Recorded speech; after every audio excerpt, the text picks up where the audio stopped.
अस्सलाम वालेकुम नाज़रीन, वामिद दावत नए व्लॉग के साथ मैं हूं खालिद भट्टी। आज के इस व्लॉग में हम बात करेंगे कि ऐसा क्या हुआ कि बिल आखिर मगरबी बंगाल का जो सियासी किला था वो बीजेपी ने सर कर लिया।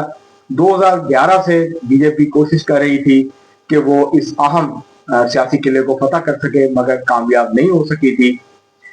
इस दफा वो बिल आखिर कामयाब हो गई और वो सबसे बड़ी जमात के तौर पर उभरी है। 294 में से 207 नशिस्तें बीजेपी को मिल गई और ये बहुत बड़ी कामयाबी है। ये एक सियासी जल्जला है जो कि मगरबी बंगाल में और जो शुमाल मशरक की रियासतें हैं, इंडिया का रीजन है जिसमें और रियासतें भी हैं, तो उसमें जो है ये आया है।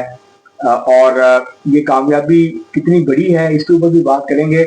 और इसके साथ साथ ऐसा क्या हुआ कि ममता बनर्जी जिन्होंने communist party of India Marxist की जो हुकूमत थी 30 साल, उसका खात्मा किया, सफाया किया वहां से लेफ्ट का, लेकिन अब वो खुद जो है वो बुरी तरह से हार गई हैं बीजेपी के सामने।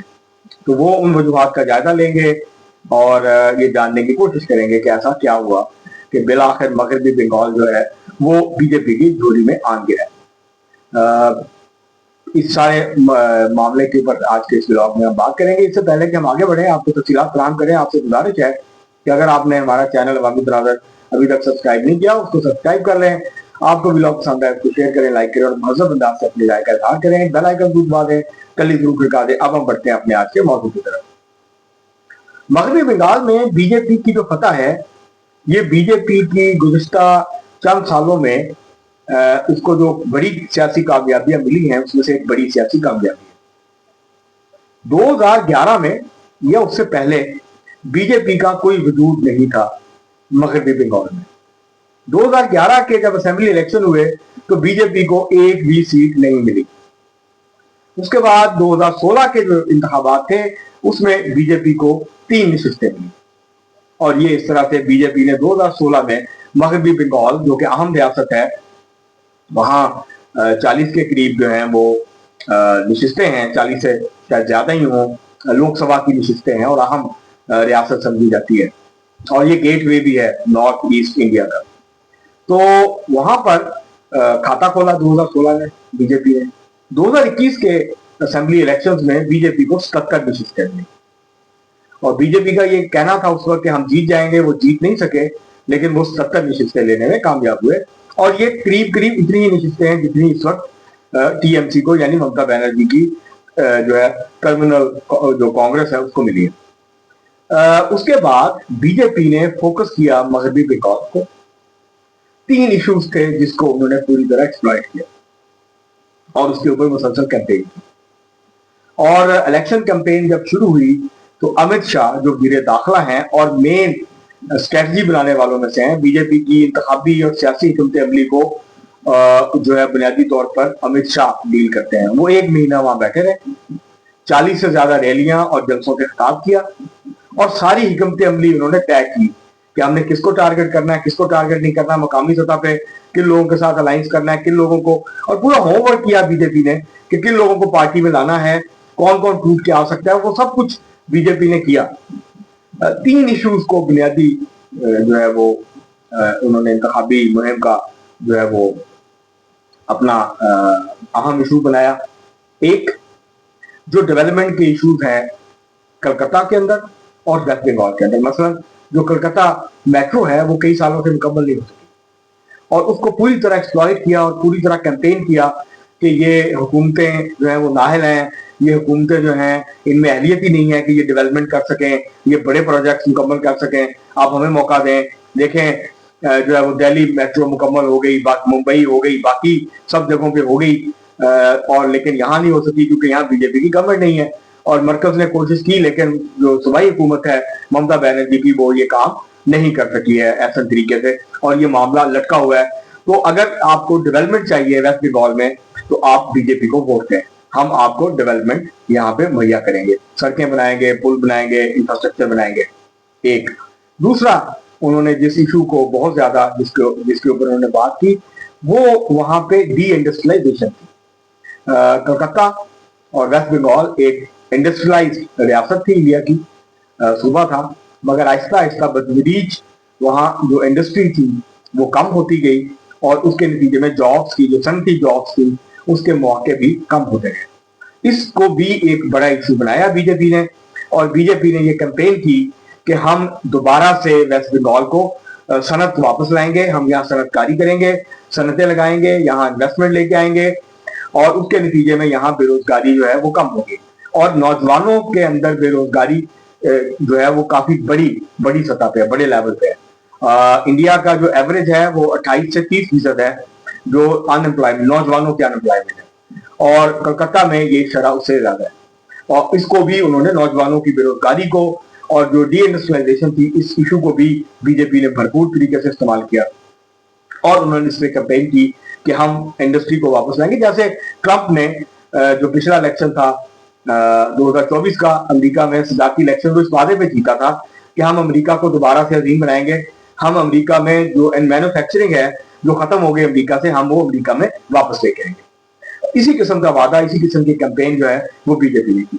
तीसरा इशू जिसको उन्होंने उठाया वो है खवातीन की हैरेसमेंट, खवातीन के खिलाफ जिनसी जराए, और खवातीन की जो सूरत हाल है वेस्ट बंगाल में, ओवरऑल कलकत्ता में, उसको भी उन्होंने टारगेट किया, और खवातीन वोटर्स के ऊपर उन्होंने तवज्जो दी, नौजवान वोटर्स के ऊपर ज्यादा तवज्जो दी।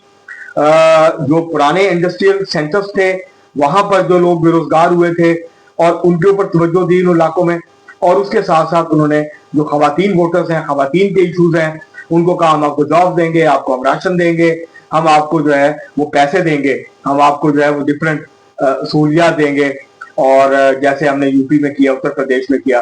तो बीजेपी ने अब ये अपना एक तरीकाकार बना लिया है, वो हिंदुत्व को, जो हिंदू कार्ड है उसको, और जो मुख्तलिफ इंसेंटिव्स हैं, जो सोसाइटी के सबसे ज्यादा निगलेक्टेड लोग हैं, जिसमें शूदर हैं, जिसमें खवातीन हैं, तो उनको वो अट्रैक्ट करते हैं, उन वोटर्स को फोकस करते हैं, उनको पैसे देते हैं, उनके साथ वादे करते हैं कि हम आपको कोटा देंगे, जॉब देंगे, ये करेंगे, वो करेंगे।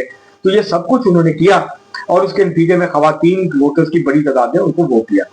चौथा काम और सबसे अहम काम उन्होंने ये किया, उन्होंने ये क्लियर मैसेज दिया कि क्योंकि जो मुसलमान वोटर्स हैं वहां पे, एक तो उन्होंने 90 लाख लोगों को वोटिंग लिस्ट से निकाला।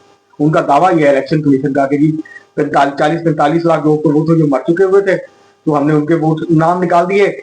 बाकी जो है, जो लोग 30 लाख से ज्यादा लोग जो थे, 7 लाख को इजाजत मिल गई, और बाकी जो लोग थे वो कहते हैं जी कि उनको हमने इसलिए नहीं निकाला कि वो जो 2014 के इंडियन शहरियत के कवानीन में तब्दीली हुई थी कि आप सबूत देंगे कि आप इंडिया में पैदा हुए। तो वो मुसलमान जो बांग्लादेश से या इधर उधर से आए थे, वो ये सबूत नहीं दे सके, और उनके नाम वो 30 लाख के करीब वो लोग बनते हैं, उनको निकाल बाहर कर दिया गया। अगर आप वोटर देखें, जो वोट कास्ट हुआ है वो देखें, तो बहुत ज्यादा फर्क नहीं है। 1,39,00,000 वोट बीजेपी को मिले, 1,26,00,000 वोट टीएमसी को मिले, ममता बनर्जी की पार्टी को मिले। जो फर्क है वो 13 लाख वोटों का है, लेकिन सीटों का फर्क जो है वो तकरीबन 120 के करीब है। तो छोटे छोटे मार्जिन से बीजेपी के उम्मीदवार जीते, और वो इलाके जहां मुसलमान बड़ी तादाद में थे और वो बहुत अहम किरदार अदा करते थे जो है वो टीएमसी को जितवाने में, उससे पहले कम्युनिस्ट पार्टी को जितवाने में, तो वो जो वोटर्स थे उनमें से बड़ी तादाद को निकाल दिया गया, और छोटे छोटे मार्जिन जहां से 4-5 हजार या 6,000 वोट से पिछली दफा टीएमसी जीती थी, ममता बनर्जी की पार्टी के लोग जीते थे, इस दफा वो 2,000, 3,000, 1,500, 500, 800, 1,000 वोट से हार गए। और उसकी वजह थी कि ये प्लानिंग की गई थी कि आप इतने लोगों को निकाल दें, इस बुनियाद पे कि उनके पास बूथ नहीं है, उनको वोटिंग लिस्टों से निकाल दें। उनमें जो है वो 30 लाख से ऊपर मुसलमान थे, तो जो फर्क है वोटों का वो 13 लाख का है। अगर ये फर्क नहीं होता तो बहुत क्लोज फाइट होती, और टीएमसी या ममता बनर्जी ये इलेक्शन जीत जाती चंद सीटों से, लेकिन ऐसा नहीं हुआ, और बहुत उसको सिस्टमैटिकली बीजेपी ने टारगेट किया, उनमें उनको रुकावटें डाली। और electronic voting machine, Tehreek Insaf champion थी, इमरान खान साहब चैंपियन थे, और वो कहते थे साफ शफाफ इलेक्शन नहीं हो सकते जब तक इलेक्ट्रॉनिक वोटिंग मशीन नहीं होगी। इंडिया में अब कंपेन चल रही है, बड़ी सियासी जमातें, बीजेपी के अलावा सब सियासी जमातें ये कह रही हैं कि इलेक्ट्रॉनिक वोटिंग मशीन है, इसके जरिए धांधली की जा रही है, इसके जरिए इलेक्शन कमीशन के साथ मिलकर एक मोनोपोली बना ली है बीजेपी ने, और जहां वो दीगर हथकंडे इस्तेमाल करती है वहां वो इलेक्शन कमीशन को और इलेक्ट्रॉनिक वोटिंग मशीन को भी यूज करती है धांधली के लिए या इलेक्शन जीतने के लिए। तो ये एक बड़ा इंडिया के अंदर मसला बनता जा रहा है, एक बड़ा मुद्दा बनता जा रहा है, और इसके ऊपर अब बड़ी पहले कांग्रेस बोल रही थी, अब बाकी लोग भी बोल रहे हैं, ममता बनर्जी भी बोल रही है। तो अब ये एक पैटर्न बन गया है। बिहार में भी जो है वोटिंग लिस्टों को दुरुस्त करने के नाम पे लाखों लोगों को निकाला गया, और अब ये काम वेस्ट बंगाल में भी किया गया। तो इसलिए ये बहुत वाज़ेह है कि ये पूरी मैनिपुलेशन की गई है। इसके बावजूद कि उन्होंने वो तमाम इशू जो फॉल्ट लाइन थी पॉलिटिकल, उनको इस्तेमाल किया टीएमसी के खिलाफ। लेकिन जो सबसे अफसोसनाक सूरत हाल है, बीजेपी जीत गई है, बड़ी कामयाबी है, अब वो कदम जमाएगी और यहां से वो अपना जो है वो पूरे सिस्टम को मैनिपुलेट करने की कोशिश करेगी ताकि वो इक़्तिदार में रह सके और आने वाले लोकसभा के इलेक्शन में बेहतर कारकर्दगी का मुजाहरा कर सके। जो सबसे बुरी सूरत हाल हुई है वो लेफ्ट के साथ हुई है, उस पर हम अलहदा से एक वीलॉग करेंगे कि लेफ्ट के साथ हुआ क्या है। और अब एक नशस्त मिली है 30 साल हुकूमत करने के बाद, इस हालत तक जो है वो वेस्ट बंगाल का बायां बाजू सीपीआईएम, सीपीआई, फॉरवर्ड ब्लॉक, ये यहाँ पर कैसे पहुंचे हैं। अब तक आज के लिए इतना ही, बहुत शुक्रिया।